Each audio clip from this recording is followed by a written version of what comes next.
Rebecca Ford, the creative director of Digital Extremes, the company behind Warframe, recently made a quote that will forever be held in infamy, that their goodwill is only as good as the most recent update. While a few people were quick to defend that quote by comparing their 13 years of goodwill to the time that they have spent trying to give Bungie and Destiny the benefit of the doubt, her statement is fairly revelatory of how the modern gaming space is so quick to be dismissive of or spiteful towards a product when it makes one misstep. Highguard was a pretty good example of this. The game itself wasn't offensively bad, but it also wasn't anything special, and its fate was unfortunately sealed when the Oscars for Gamers gave it that coveted final spot during the show. I knew that I was never going to play this because I wasn't interested in the game genre, nor how boring it looked visually, and I already played Deadlock anyway. I'm sure there was an audience for it, but the negative press and general reaction from gamers that it received basically branded the game as an uncool thing to play before anyone got a real chance to try it. As a more positive example, Slay the Spire 2 is one of my favorite games to have released in recent times, and it's still in early access. They have a patch that is only accessible through the beta version of the game that seeks to eliminate infinite card combos. The patch also hands out sweeping nerfs and buffs to cards that are over or underpowered in the current live version. This patch, on a beta version of a game that you have to opt into, that still has stick figure art assets because it's in early access, caused the game to get review bombed on the day the patch was announced. I try not to curse on my scripted content quite as much because I am capable of making much more eloquent points, but you're all a bunch of fucking morons, and I hate every single one of you. I am fully aware of how gamers are allergic to change, and that the success or failure of a lot of games sometimes boils down to people just collectively folding their arms and saying, well, it's not a game that I already play and enjoy, so I'm not going to try it. This kind of circles back around to my earlier example with Digital Extremes and Warframe and how people compared it to Destiny and Bungie, basically using that as an opportunity to drag down Destiny. And that's the main criticism that I see of people who are already writing off the upcoming Halloween game, that it's a game that's already like something that you already play, so you just hate it because you don't want to give it a good chance. And while I partially agree, because we haven't seen much of the game yet outside of a few tailor-made gameplay showcases and some clips from occasional content creators, I'm really not all that confident in the game because of the lead development company behind it, IllFonic. IllFonic has been a company since 2007, founded by prominent R&B artist Raphael Saadiq and audio technician Charles Brungart. Their first venture into video games was an attempt to develop Nexuiz, a free-to-play mod for Quake that was released in 2005, into a fully fledged game. According to a blog maintained by the original Nexuiz mod project designer, Lee Vermeulen, Nexuiz started development around 2002 alongside lead developer Ashley Hale, referred to as Lady Havoc. Vermeulen used his work on Nexuiz to head his own development company called Alien Trap, which gradually grew into a team of 27 contributors. The development for the mod was done on no budget, was entirely online, and was completed in May of 2005. As of March 2026, SourceForge boasts that the mod has a lifetime download count of over 4.8 million, roughly 200k of which were in the first month of the mod's release. And a few years down the line, in 2009, IllFonic approached the Alien Trap team with the intention of buying the project from the development team, which Vermeulen agreed to, allegedly on his own without having consulted any of the community programmers, while Lady Havoc gave IllFonic permission to use the modified Quake engine to develop their version of Nexuiz. Quick aside here to point out that IllFonic is based in Colorado, but Vermeulen's blog post cites the company's location as California. The third founder, Kedron Gonzalez, did a lot of the community-facing statements and shows his location on his old MySpace profile as being in California, so maybe that's where the confusion came from.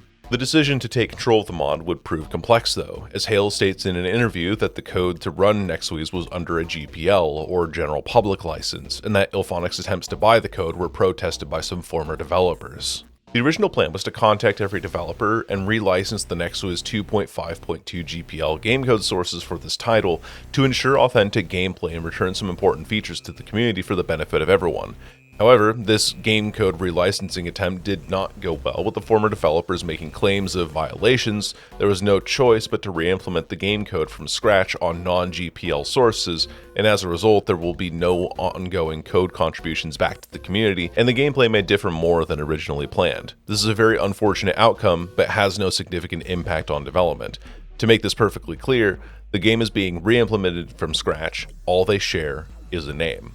As you can imagine, this takeover, this interview from Hale, and the handover of the name was not very well received by the community. It then caused other members of the community to create their own fork project off of NextSuize called Zonotic. IllFonic found themselves in a pretty complicated position. Rather than developing the game inside of the modded Quake engine called Dark Places developed by Hale, they instead decided to port it over to CryEngine. You know, the engine that was made to develop Crysis, a game that had sweeping performance issues on launch. 4 years later, in 2012, after much trial and tribulation, NextSuize is published by THQ to generally mixed reviews from critics. Most reviews cite the lightning-fast pace as a positive note, praising it for attempting to breathe life into the then mostly dead arena shooter genre, but criticize the game for various performance issues or oversights. Peter Aikmans of IGN gave the title an 8 out of 10, even though he pointed out how games could lose players mid-match with no chance of reconnecting,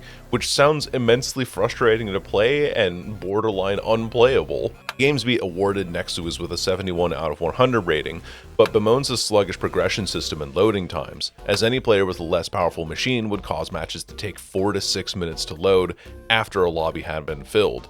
Alistair Pinzoff of Destructoid condescendingly applauds the game's ability to somehow make the otherwise gorgeous CryEngine 3 look terrible, and generally concludes that the original 2005 NextSuize mod was way better at combining the beloved Quake and Unreal Tournament elements together, rather than this fully fledged game, which released 7 years later. Every other review snippet that has been left on Metacritic has the same thing to say about IllFonic's NextSuize, that the game would likely find a narrow audience of extremely dedicated gamers, an audience that they anticipated would fizzle out fairly quickly, especially because the game was purely designed for online play. So, how did the game actually do? Well, NextSuize was published by the ill-fated THQ, who filed for Chapter 11 bankruptcy hardly 8 months later. Its Xbox servers were then shut down a few weeks afterwards, with the game seeing its complete removal in March of 2013. The PC server stayed up for a few months more until Valve removed the game from their storefront page somewhere in July of 2013, and IllFonic then issued a statement in a now deleted Facebook post that they were working to get the game up and running again. Thank you to everyone that alerted us to NextSuize being removed from the Steam store. We believe this is related to the liquidation of THQ assets. We hope these are the final stages of THQ's grasp on NextSuize.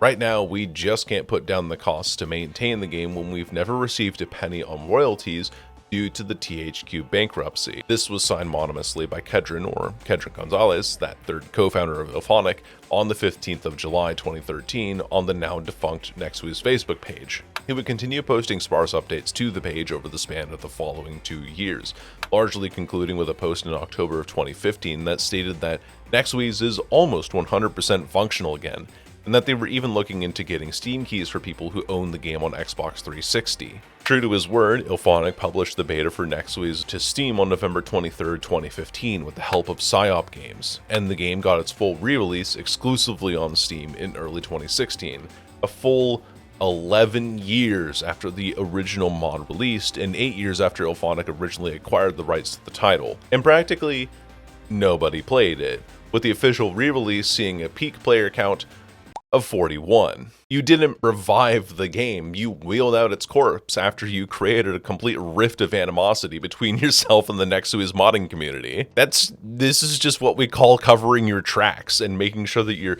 doing good by a collective of people that you pissed off. Keep in mind, dear viewer, that this was IllFonic's first game. Technically their second, because Kedron does cite an unreleased title called Ghetto Golf as their original first title, before they had the idea to buy and redistribute a closed licensed carbon copy of NextSuize. 1000 years of bad juju indeed, Slashdot user Roger Borg.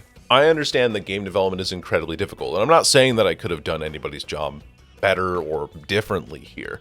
I'm a journalist and a voiceover artist. I'm not a programmer. There is something to be said about IllFonic's dedication to re-releasing NextWiz several years down the road, and also attempting to give Steam keys to console players. There is a shred of integrity there. Now, did these console players actually get their Steam keys? I have no idea. I can't find any reports stating yes or no otherwise, so I'm just gonna have to assume that they did. However, when we consider the initial reviews for IllFonic's NextWiz when it came out in 2012, and the choppy development cycle that was far too ambitious for a project that was doomed to collapse under the weight of its expectations, IllFonic's NextWiz was at least an exercise in naivety. Weirdly enough, the Steam page for NextWiz is still up to this day, despite the most recent reviews from last year stating that the servers are shut down, or that the game straight up doesn't launch at all. So if you want to waste $10, I know a place. Older reviews that were written closer to the game's relaunch date in 2016, like this one from April of that year, say that the game's support was dropped immediately. Meanwhile, Brandon's review from the 29th of May 2017 best summarizes the communal sentiment, that Zonotic is a vastly superior arena shooter in every way, save for the CryEngine graphics, which weren't doing the game any favors anyway. And Zonotic is free to play. On Zonotic's webpage, they have an FAQ section that also answers some questions about what prompted the split from NextWiz and if a compromise was attempted between IllFonic and the original developers. This entire segment is rather revelatory and does align with several other claims that I've found thus far. Some highlights for me include how Vermeulen had allegedly not actively participated in the project for years by the time that IllFonic got involved. Update to Vermeulen's project was entirely led by community efforts, and IllFonic's trademarking of the name NextWiz was a hijacking, which, I mean, yeah, that's definitely how it seemed. A compromise was apparently attempted, though the page here is unreachable even with the Internet Archive, and IllFonic refused most of their suggestions, but would be contributing pieces of code back to the general public license. Most of the code that IllFonic offered back was in the way of bandwidth improvements and animation blending. Now, I don't know much about programming or game development, but receiving what I perceive as such a pittance back from IllFonic seems more insulting than if they had contributed nothing at all. Like, oh, here you go, we'll sprinkle a little bit back into the game itself. Don't say we didn't do nothing for you. This link here leads to Gonzalez's explanation of IllFonic's takeover of the NextWiz project in 2010. Which starts with a lengthy preamble about how, oh, I'm just like you guys, I've been modding Quake since '97, and that some people on our team, including Lady Havoc, whom they poach from the modding community, are also Quake enthusiasts, as if Quake wasn't one of the biggest shooter titles in the world at the time. Fellas, I love baking because I'm just as enthusiastic about chocolate chip cookies as you are.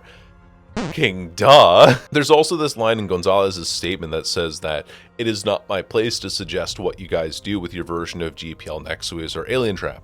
Concerns such as those should be directed at Alien Trap and not IllFonic. Guys, we can't answer that. It's Alien Trap's fault. Guys, we can't do anything. That's entirely THQ's fault. I don't think Kedron is being disingenuous here, but he completely misreads the situation by trying to appeal to the NextWiz community on an emotional level. They're already pissed off at you, dude. When the initial hostile coup d'etat of years of combined communal, non-monetized modding efforts off of the back of one guy who has supposedly not worked on the project in years, with the incredible line of how this product is nothing like the mod that you enjoy, but it has the exact same name now that you legally can't have back, you're not going to get anywhere by trying to throw your arms around everyone's collective shoulders to pretend to be friends with everyone. That's just not how it works. I've said it before, but this entire saga just reeks of naivety, especially from the fledgling IllFonic. A complete misunderstanding from both parties in terms of what they sought to acquire and uproot. And despite the 8 years of developmental hell, Zonotic was the thing that ultimately got the last laugh, as the game still boasts in March of 2026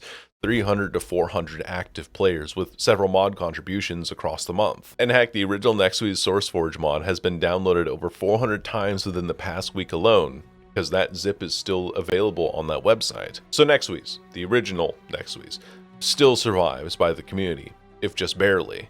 And if only through the concerted efforts of some extremely dedicated FPS gamers that still boot up a mod that is older than some people watching this video. That's the unshakable 2-decade legacy that NextWiz, and by extension Zonotic, have left behind, despite the scorched earth that IllFonic left them on.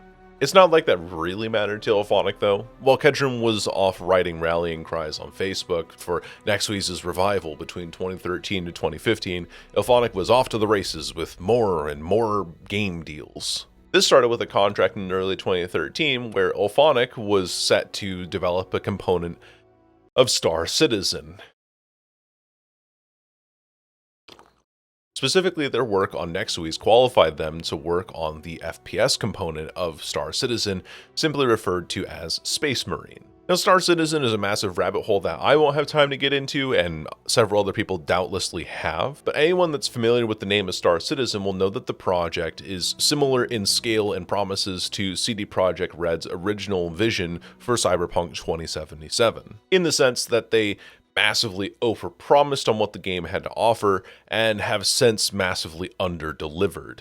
Their initial Kickstarter campaign back in 2012 raised over $2 million, and they only released the game in early access in 2017 with a promised release date now of somewhere in 2027 or maybe even 2028. To date, the game has been cited to have cost over $1 billion to develop fully, and it still hasn't been fully released. The involvement that IllFonic had with the Star Citizen project was small compared to the sweeping development problems that the game has suffered and continues to suffer, though I do find the positive press surrounding Star Citizen and IllFonic at the same time to be extremely funny in retrospect. One article that I found, written by Ben Barrett of Rock Paper Shotgun, gave a general report that announced IllFonic's involvement with the game, citing them as the developer of NextWiz, since that was the only developed title in their library back then. Given what we know now, that's not exactly a title that you want to have attached to your name. Even IllFonic agrees with me, since their website has zero mention of NextWiz despite it being their first finished project that's presumably got their foot in the door with Star Citizen.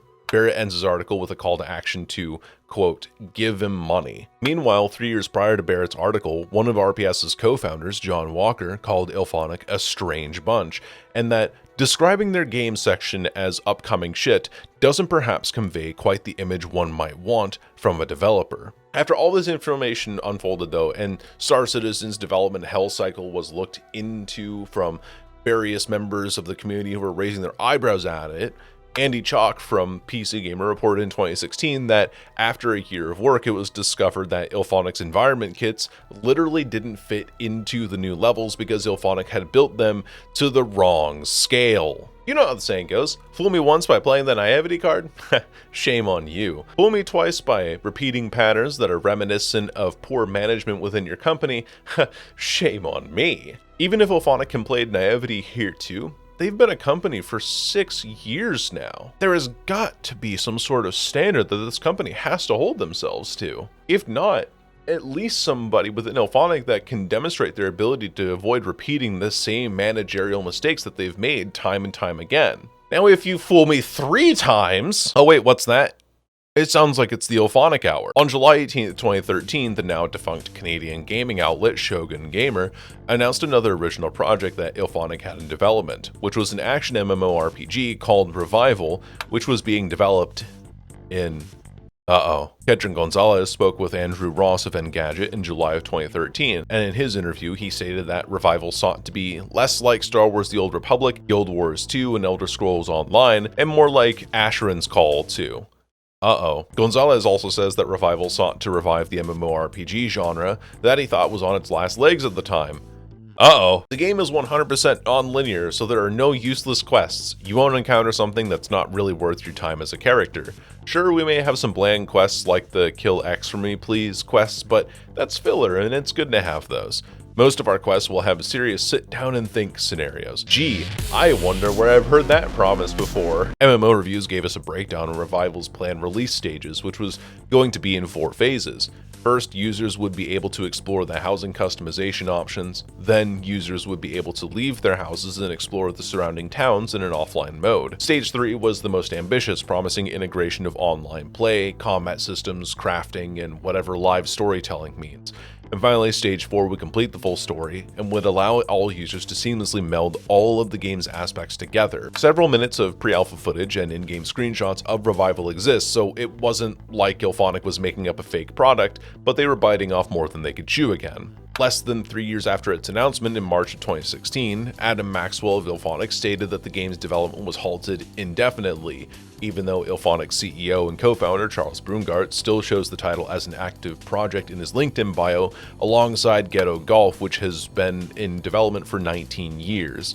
It's going to be one hell of a game when it comes out. Secret RPG product we're working on that's so awesome it'll make you slap yo mama. Yeah, that's right, gamers. This ain't your daddy's MMORPG. You know all those things that made MMOs successful? We're better than that. We're like the paladins of MMOs. Overwatch and Deadlock and boring, and Concord is where it's at.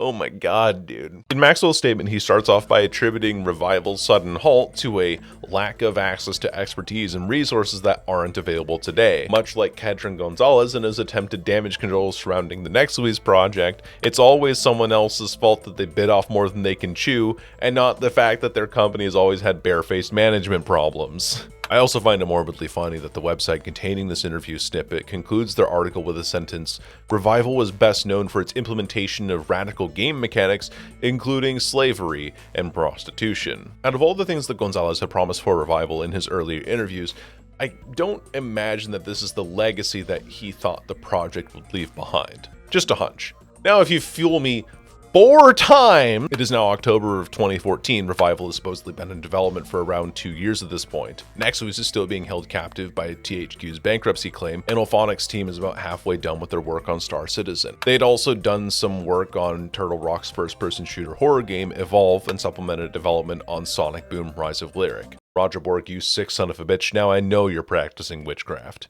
At this point in time, the Colorado-based games company was estimated to have around 50 employees working at it, and they desperately needed a win in their books. Meanwhile, a video game publishing company based in Kentucky named Gun Interactive, or initially referred to as Gun Media, was also looking for their first victory in the games publishing realm. They were founded in 2010 by 2 individuals named Wes Keltner and Ronnie Hobbs. Keltner spent 6 years working for an advertising firm called Venom Cartel before starting Gun, while Hobbs was a freelance journalist, then a producer for a game company named Game Cinema HD, which has zero information that I can find pretty much anywhere, so most of Hobbs' history prior to Gun is complete mystery to me. Gun started their publishing career with a turn-based mobile game called Breach and Clear, which hit the iOS and Android stores in September of 2013.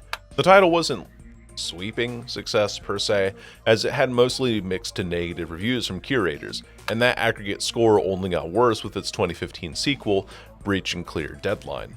Earlier in 2014, Gun was also the publisher behind another title called Speakeasy that was so underwhelming that it basically disappeared overnight sometime in February 2015. According to Sean S. of Delisted Games, Speakeasy was taken down due to a legal dispute regarding the game's depiction of Amelia Earhart, and the article estimates that the title was available for roughly a week before it disappeared. Even if we ignore the scathing reviews for the title, the official gameplay trailer doesn't inspire much confidence either, as it wowould always abruptly cut away from the gameplay to stock footage of people playing the game at some demo. Here, you can see it on a projector screen behind them.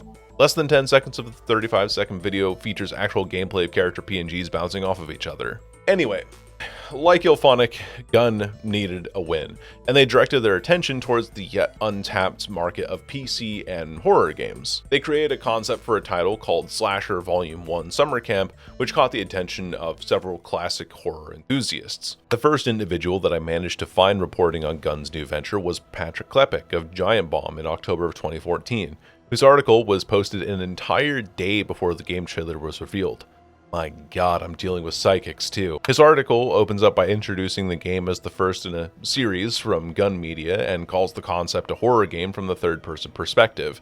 Since the phrase of asim horror hadn't really been cemented yet, it was simply referred to as a third-person survival horror game for the first few months by a couple of other gaming outlets. More importantly, Klepek's article ends on the note that the trailer doesn't show any gameplay, and we weren't shown any until some pre-alpha footage was displayed at PAX South 15 months later in January of 2016. It is stated that IllFonic was contracted to start work on the game somewhere in early 2015, though the exact date of their appointment to the position is a little bit hazy. The original trailer for Slasher Summer Camp in 2014 doesn't even have IllFonic's name in it, so we can at least assume that development began after this trailer dropped. We now call that pulling a PAL world. IGN aggregated some news surrounding this title in February of 2015, where they mostly vocalized excitement for the trailer's presentation and discussed the gameplay concepts as were communicated to them. I especially love this comment at the top of this post that says, "Maybe they can't say Jason, but we know it's Jason." Apollo in The Gift of Prophecy strikes yet another internet comedian. Kellner described the concept of slasher summer camp as a love letter to iconic 80s slasher films, a love letter that somehow made its way into the inbox of Sean Cunningham, the original director of the Friday the 13th movies. He was intrigued by the concept of bringing Jason into a new era of video games and approached Gun Media's team as early as January 2015 with the intent of turning slasher summer camp into a licensed feature. Now keep in mind that Gun is not a development team. They are a publishing and marketing team that worked with CG artists to create a proof of concept. A strong proof of concept. Concept? What? A strong proof of concept? Sure, but they aren't directly involved in the developmental process and had nothing to back up this facade at this point in time. Regardless, with Cunningham on board and with Slasher Volume 1 Summer Camp getting revamped into a Friday the 13th game, IllFonic was then brought in to develop, and then Gun Media's executive producer, Randy Greenback, phenomenal name by the way, started two separate crowdfunding campaigns, one on Kickstarter and another one on BackerKit in October of 2015.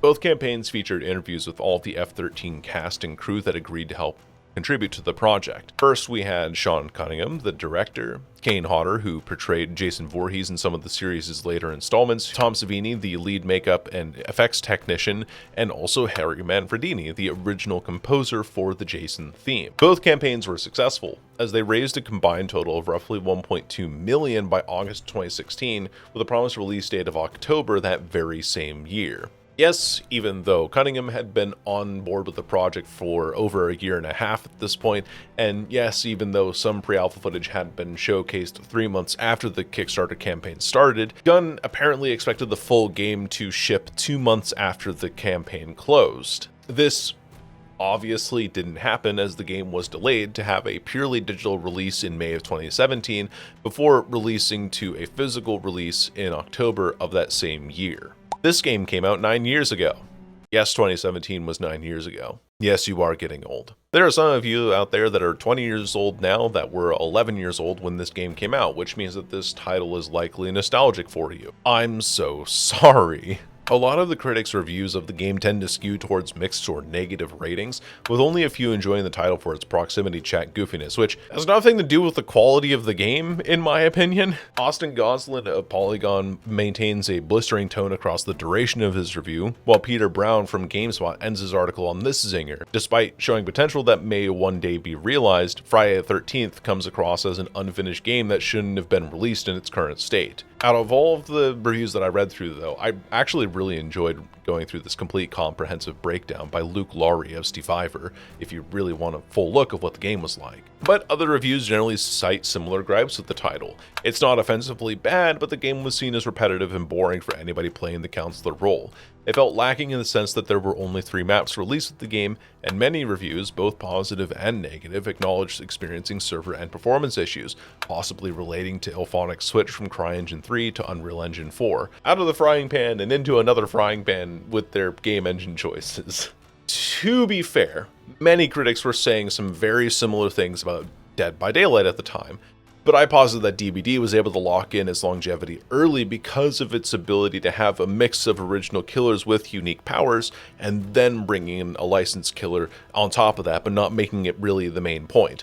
Friday the 13th, you only had Jason and Jason alone. And this relatively narrow scope of content was never allowed to be expanded upon, though, as a copyright termination notice was filed by Victor Miller, the original screenplay writer for Friday the 13th, against Sean Cunningham and his production company. Since Miller would go on to win the lawsuit, though without clarity in regards to the character of Jason Voorhees himself because he technically wasn't the original killer, the Termination Act set in American copyright law states that any derivative works of the original IP must be surrendered to the original copyright holder.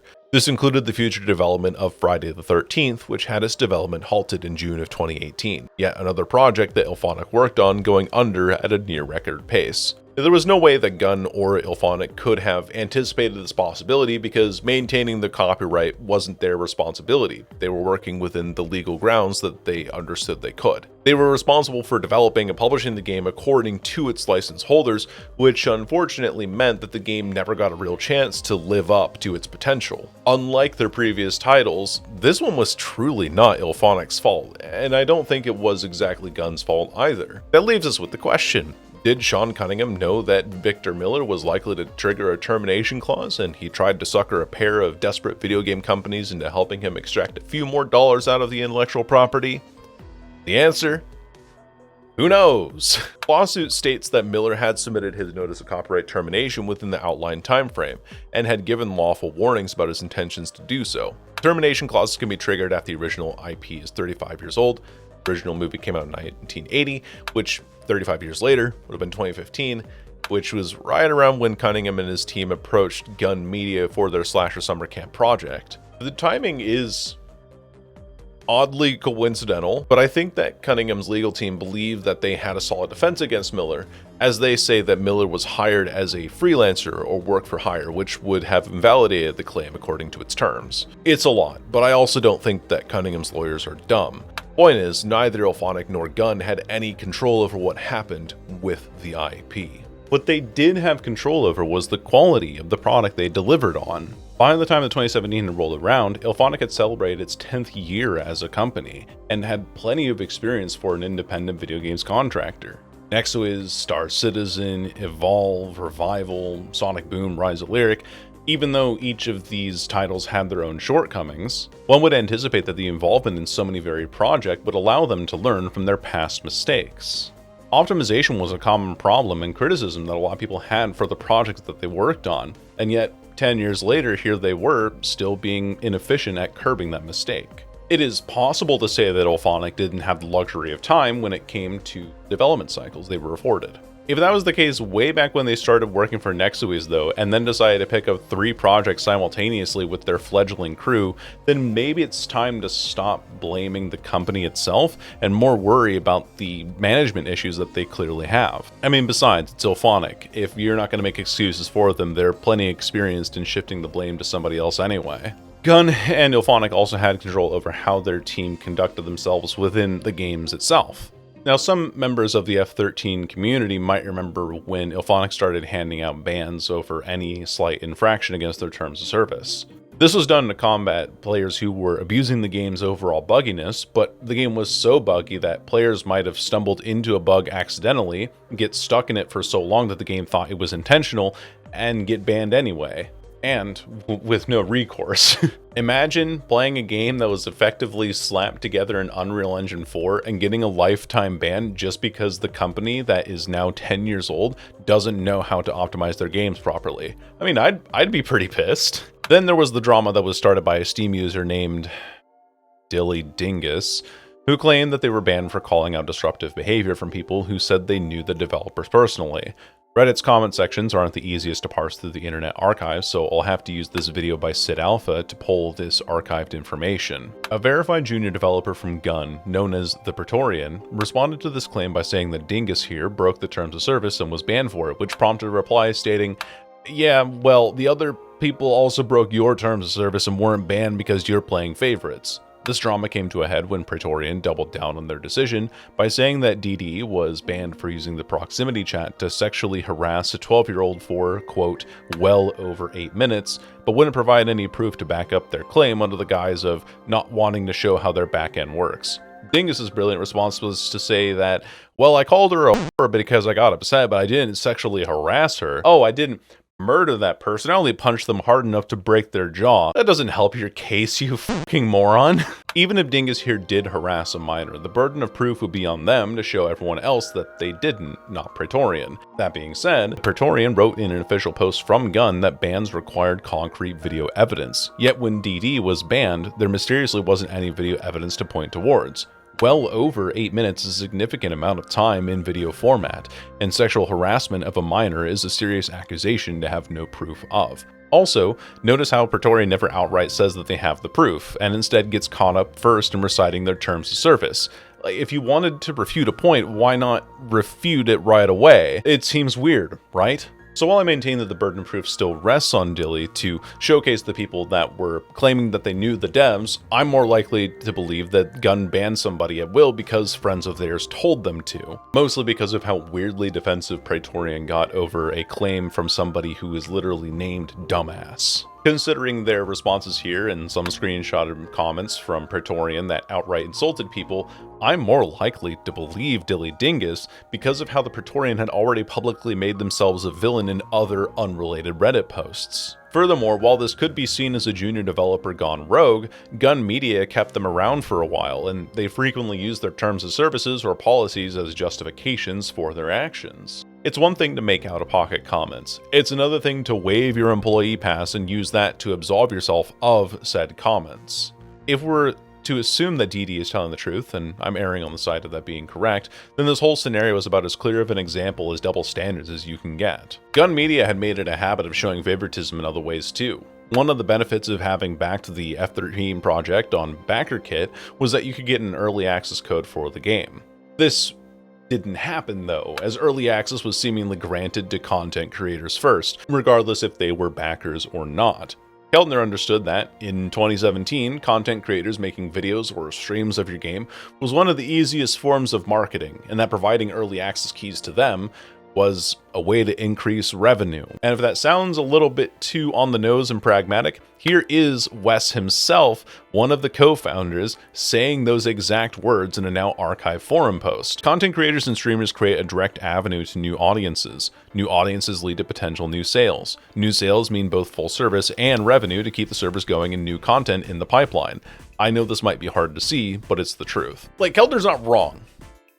Keltner's not wrong, but Gun had a deal to maintain with its community. If you were a backer on this project, you gave them the revenue that should have been reciprocated in the way that you were told that it would be. You supported them, they gave you what we purchased. That's what we call a transaction. Instead, at some point, Keltner decided that Gun was not going to honor that transaction because making money off of free advertising was a better financial prospect. For legal reasons, I have to say that this isn't a scam, but you can understand how people who backed the game at this time definitely felt scammed. And this series of double standards continued with content creators. Gun loved its content creators and gave them premium treatment at whatever opportunity they could. Earlier, when the Praetorian clarified what actions would get players banned, the fourth rule in their post clearly stated that deliberate abuse of exploits, or bugs as we call them, would lead to indefinite bans at Gun's discretion. The assumption, of course, being that this applied to any intentional bug abuse, though as we saw earlier, people could get indefinitely banned anyway, even if they stumbled into a bug at some point. Yet for some reason, several content creators who made videos on this game, including highlights of exploits or bugs, were exempted from the rule. And Gun clarified this by saying that they wouldn't ban people who abuse the bugs inside of custom games, even though this wasn't written in the guidelines written by the Praetorian. This was a spur-of-the-moment rule that solely benefited content creators that used custom games as their main way to play the game. So you can pay them money in exchange for a promised good, but only if you're popular enough. You can only get banned if the other party has hard video evidence, unless it behooves the community team to ban you otherwise on their own principles. You can get indefinitely banned for pointing out IllFonic's buggy, messy job, unless you're somebody that Gun sees as a potential revenue stream. This moment in history is something that I think a lot of people that were more external to the community looked over because of how quickly this game met its unfortunate end. However, I believe that Friday the 13th's sudden departure was kind of a blessing in disguise for Gun, because we didn't get enough time with them to understand if they would ever choose to learn from their mistakes here. Since it was here and then gone in the span of the year, maybe these controversies were merely the symptoms of growing pains. It was their first time in the PC gaming market, and especially on the horror side of things, so who knows?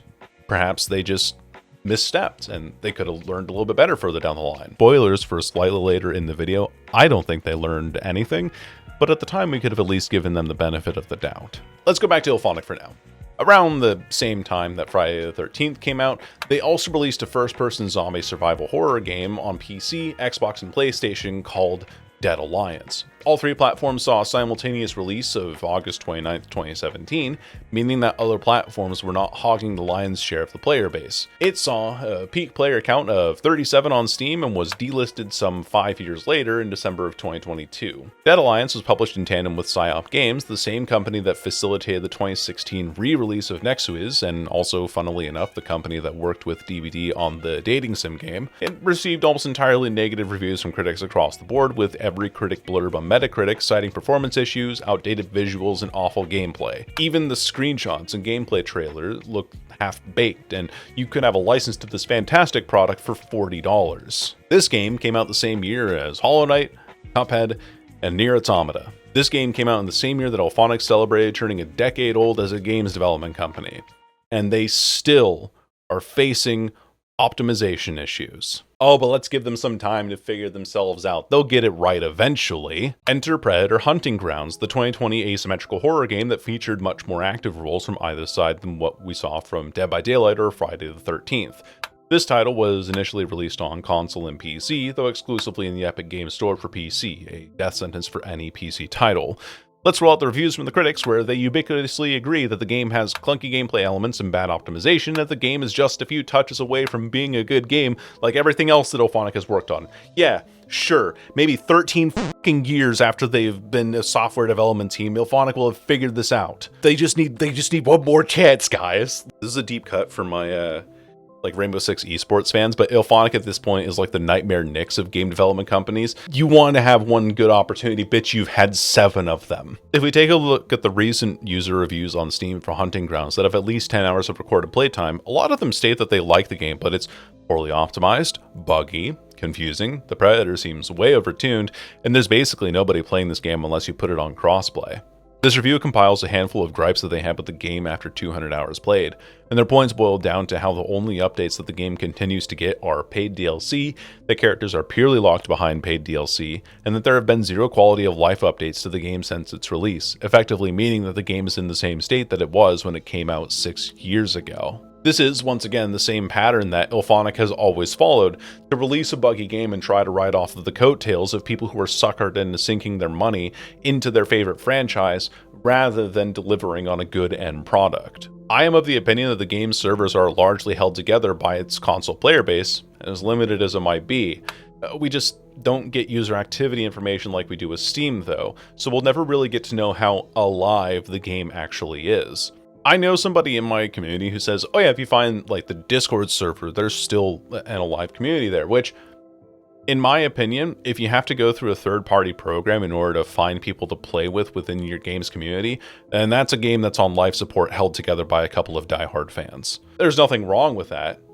It's just not successful, nor highly rated, nor is it well made because it's made by IllFonic. Conveniently, the Epic Games Store doesn't let you read reviews for the title, and only shows off the overall star rating. 4.4 out of 5 means nothing to me if I have no context, especially on a game that was exclusive to EGS when it was released to PC. When a game is released to Epic Games, it's usually because they land some cash off of an exclusivity deal. Granted, Epic does also take a significantly smaller cut of the game's profits than Steam does, so there is some incentive to be had there. Given IllFonic's history leading up to this point, though, I think their incentive was the number of zeros after the leading number and $sign on the exclusivity deal.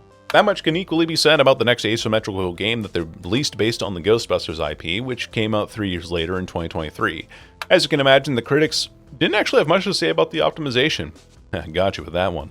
Almost all the reviews that I can find on Steam for this game have decently high hour counts, are almost universally favorable, and even go on to praise the game's realistic graphical approach as a charming art style. The 1v4 is supposedly significantly more laid back than F13 or Hunting Grounds, which lends itself to a more casual approach than its predecessors. The only problem is, with it being released as an Epic Games exclusive, we can't really tell how popular it is, just like Hunting Grounds, if not worse. But even then, critical reviews from Steam-based curators say that the game was released in a broken, buggy state, and that even when you launch through Steam, it still requires you to sign in through Epic Games anyway. I can't say that I've seen much discussion about this game, though, and given that Dead Alliance was online for 5 years, I predict that this title will eventually meet its grisly end once the server costs catch up to IllFonic. But hey, there's new cosmetics for you to buy every once in a while. Just wring out those greenbacks while you can. That leads us up to IllFonic's most recent title, Killer Clowns from Outer Space, the video game. Based on a cult classic horror film from the 80s, yeah, this ended up being effectively a reskin of the Ghostbusters and Hunting Grounds games. The main difference between these is that the Killer Clowns lets you queue up with 3 clowns and there were 7 survivors to catch, but much like the Ghostbusters games, critics generally seem to favor this one. When I had watched other YouTubers play this game as well, it seemed decently polished. Looked a bit awkward to control, but the visual style and general fluidity was much improved from IllFonic's previous titles. As much as I have clowned on them for making messy games up to this point, it seemed like they might have learned their lesson with their adaptation of this relatively unknown horror film.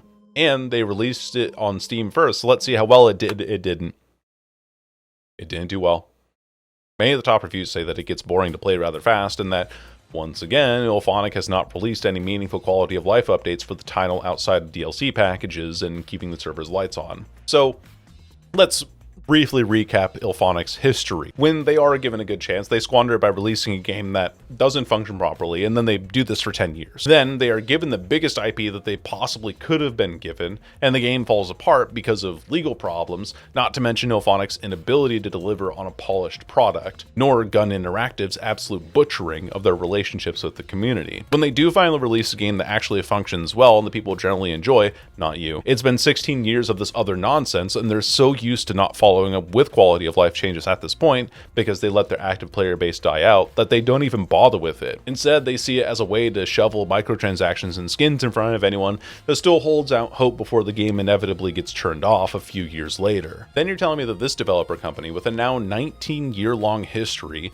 is pairing with Gun Interactive for their newest title based off of a big IP? It's safe to say that I have my doubts. While IllFonic was busy piecing together particle cannons, Gun Interactive teamed up with Sumo Digital, specifically their Nottingham division, to create a game based on the Texas Chainsaw Massacre movies, which came out in August of 2023. I personally didn't get into this game because it was released at a weird time in my life where I had a lot on my plate, but if I had the time and money, I would have definitely picked it up to try it out. I thought it was pretty interesting how the game melded different healing, objective, and movement abilities to give both sides ample opportunities to outsmart each other. It was way less binary than IllFonic's titles, and definitely more interesting than Dead by Daylight. Where this game fell apart for me, at least as a spectator, was how long it would take people to do anything, and that coordination was kind of patchy at best. It was just you, and then there were maybe 3 other victims that you might occasionally bump into. And if you were the last standing person as well, the game came across as far too hopeless, and advantages could swing really heavily in either direction far too easily. Some of the less favorable critic reviews once again cite technical performance issues, and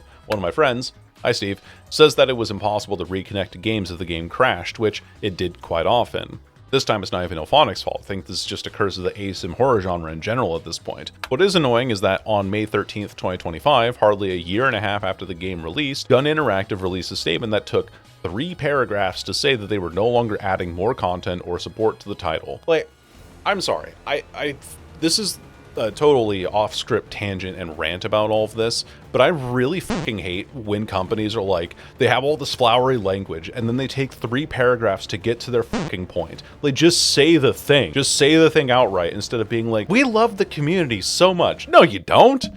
No, you fucking don't. They stated that after the patch dropped, there would be no more DLC, balance patches, bug fixes, none of it, and that the game had reached its full potential. Yeah, right. It seemed like a really cool game that could have just used a little extra love. Hens even commented on their post saying the lobby issues never got fixed even after the release date, and they never would now.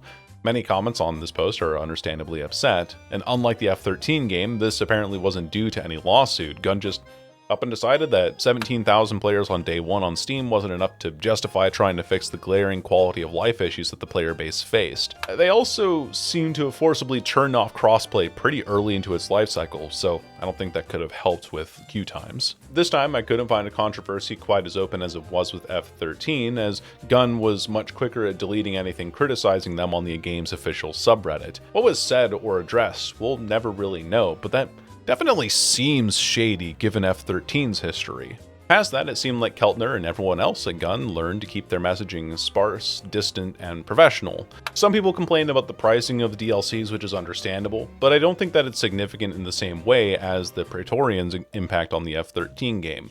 Coincidentally, a few months after TCM dropped, Gun and IllFonic introduced their newest asymmetrical horror game based on another iconic horror franchise. Meanwhile, the rights to Texas Chainsaw Massacre were purchased by A24. The subreddit had a few things to say about that, although this meme is incorrect. IllFonic had nothing to do with TCM. I will say though, the speed at which Gun was willing to just outright drop TCM and then just pick up their next horror license leaves me with a terrible taste in my mouth.